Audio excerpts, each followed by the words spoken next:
Hey students, right now we are going to practice drawing a still life. Now, we've done portraits, pictures of people, or paintings or sculptures of people, and they are also animals.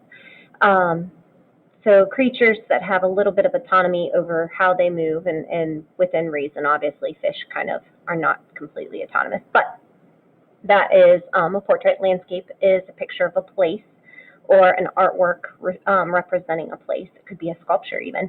And this week we are going to work on still lifes. So if you think about subject matter, artist subject matter, portraits, landscapes, and still lifes, like you think about English language arts and the word noun, people, places, and things, then we should be able to make a determination that a still life is comprised of things. It's stuff. In your Canvas page, I have included all kinds of different still lifes. I would encourage maybe on Wednesday you talk to your buddy about what a still life is and you get everything prepped and ready to go for Thursday. And then on Thursday you actually make your still life. So this is one kind of still life that you can do. And the second kind of still life that I have stuff lined up for you could be a collage. So you talk to your buddy about the difference between both. And while I demonstrate today kind of what we're doing with this, I'll talk about a collage too. I meant to grab it, and so I'll pause the video and grab my collage and bring it over here in a couple of minutes. So what I did earlier is I took a picture, and I will post this on Canvas too. I have a thing set up where I have my little Clifford stuffed animal and a paintbrush and a palette. I grabbed a painting that I did last year, and I put a like a painter's palette back here behind him. And I changed the lighting around. Of course, my phone's making crazy sounds. And I don't know, I'll put these up here as examples. I changed the lighting, and you want something that's well lit that you can see easily, but something also that gives you kind of dramatic lighting. Doesn't have to be this, but it's just kind of more fun when you kind of think about it that way. So I like the way this one's set up. It's easy to see. Of course, my phone is making a lot of noise, and I should have turned the speaker off. So when I go to draw a still life, I'm going to acclimate the paper to what it is that I want to draw. And normally I would just draw this in real life. I wouldn't actually have taken a picture of it, but I wanted to work from a picture so that I could kind of demonstrate this. So here's my paper, and I'm setting up my paper longwise landscape format because that's the way this one's set up. And when I draw a still life, I usually like to just really quickly sketch my mess that's all over my table.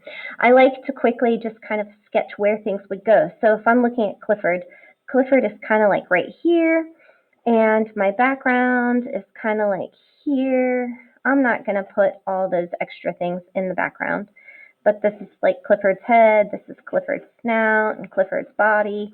Several of you made mention that you really wanted to learn how to sketch. And so sketching is just being real quick about where things go, and we don't want to put a huge amount of detail because we're going to have to probably move things around a little bit. But I just kind of look and I start based on where Clifford's placed. That's kind of informing me where all this other stuff is. And if it doesn't line up perfectly, it doesn't line up perfectly, and there is nothing wrong with that. So there's the edge of my palette over here. I don't know if you guys can see my paper. I turn this on. Ugh. I don't know. So I'll try to push down a little bit more so you guys can see this better. So this is the edge of my paint palette. This is the paint palette that's in the background. The reason that I selected the images that I did, I knew that I wanted to draw Clifford, and I thought that our buddies might possibly pick toys to draw. And toys are kind of fun. If you were in Art 1, I have Art 1 draw a picture of their favorite food. And so, because that's something that all of you can access on your, on your phones pretty quickly, you can get pictures of your favorite food. A lot of times in Art 1, I will have students take their picture and turn it into black and white because we actually draw them with pencils. So right now I'm sketching my little Clifford dog. And Clifford's got his very own little paint palette. So I knew that I wanted to do Clifford. I wanted to draw Clifford. But I ran into, well, what else do I put with him? And when I like still life. I like drawing still life. They're kind of fun. But I like a still life that has a theme, if you will. And so I want you guys to, and I think it's more meaningful for you guys if there's a theme. So is it the stuff you love? Is it makeup? Is it, what is it? Your stuffed animals? Is it, I don't know. What are other things? Is it car parts and you're into cars? Is it, all kinds of stuff. Some of your buddies, if they want to, they could do a still life, like a photography still life. Garrett did a photography still life last year. I don't know if he remembers it or not, but he went around his house and he collected all things that were rainbow colors, and he arranged them in rainbow order, and he had all these cars and Legos and all kinds of toys. He and his brother worked on that together, his little brother. And so if you have a buddy who, maybe doesn't want to draw, we could probably get them to set up a still life and maybe take a picture of it. So that would be an acceptable format. So he's got a little beret on. So there's my goofy little guy. And there's also some shading and shadowing that's going on.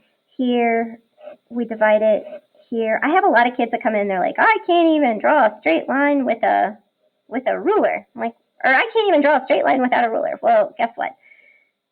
That's why we have rulers. We have rulers and we have little things that we can trace out to get perfect stuff. And when we're sketching, it's not necessarily perfect. I don't know if you guys are paying attention, but I'm doing this quickly and I'm doing multiple lines. And when you put multiple things on there, it's like, oh, okay, that's what it's supposed to look like. It's not supposed to be perfect. And generally, like, these are certainly not circles. They're kind of like ovalish, and they're going to get bigger as they get closer. And I can't even see those end ones that I'm drawing because I have a paintbrush in the way, but I'm just going to pretend they're here. And then my paintbrush, I have him. I'm not even seeing him, the whole paintbrush. And I picked the paintbrush because it's green and it's destroyed, and so to use it at least for a drawing is kind of cool. Kids left Mod Podge on it and didn't wash it off, and so the end of the paintbrush is completely impossible. So here's my still life kind of sketched out, and now I'm going to go back and I'm going to go ahead and color it. So a big thing about still life, they give you a chance to really start looking at the colors of things. They also give you the chance to really start paying attention to the value. So if I'm coloring my little guy over here, my little Clifford, Clifford's red, right? But when I come around here, by the way, you guys were always taught, or at least if you were raised in my household, you outline things and then you color really lightly. And I'm going to blow that up a little bit because that's kind of dumb. Go and encourage your buddies to really use the crayons almost like they're painting with them. And when I look at my Clifford here, you guys can't see him. If I blow him up a little bit, I don't know if you can see him, but he's shadowed down here. And so I'm actually going to use this black color, or the black crayon, and I'm going to color in here a little bit darker. And I'm going to color under his ear a little bit darker. And I'm also going to give him his black pupils because he looks a little freaky. And if I look in my actual stuffed animal, he's kind of darker here and kind of here. And his nose is kind of in there. And so that's darker, but then this, I'm going to color this light black. I'm going to color it gray.